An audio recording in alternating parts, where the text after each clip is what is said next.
Welcome back. There are few modifications in the Liturgy of the Word. Of course, every time our presider says, "The Lord be with you," we respond, "and with your spirit." So Mass continues with the first reading, Psalm, and second reading. We stand for the Gospel acclamation and for the Gospel. Our presider has a homily, followed by the Creed and the Prayer of the Faithful. The Creed is where we find some differences.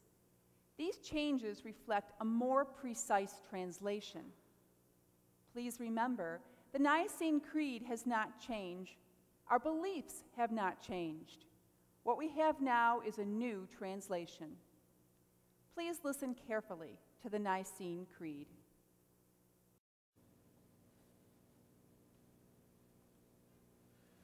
I believe in one God, the Father Almighty, maker of heaven and earth, of all things visible and invisible. I believe in one Lord, Jesus Christ, the only begotten Son of God, born of the Father before all ages, God from God, light from light, true God from true God, begotten, not made, consubstantial with the Father. Through him all things were made.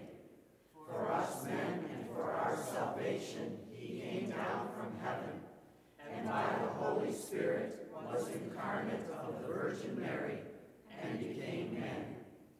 For our sake he was crucified under Pontius Pilate. He suffered death and was buried, and rose again on the third day in accordance with the Scriptures.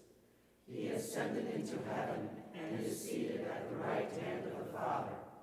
He will come again in glory to judge the living and the dead, and his kingdom will have no end. I believe in the Holy Spirit, the Lord, the giver of life, who proceeds from the Father and the Son, who with the Father and the Son is adored and glorified, who has spoken through the prophets. I believe in one holy, Catholic, and Apostolic Church. I confess one baptism for the forgiveness of sins, and I look forward to the resurrection of the dead and the life of the world to come. Amen.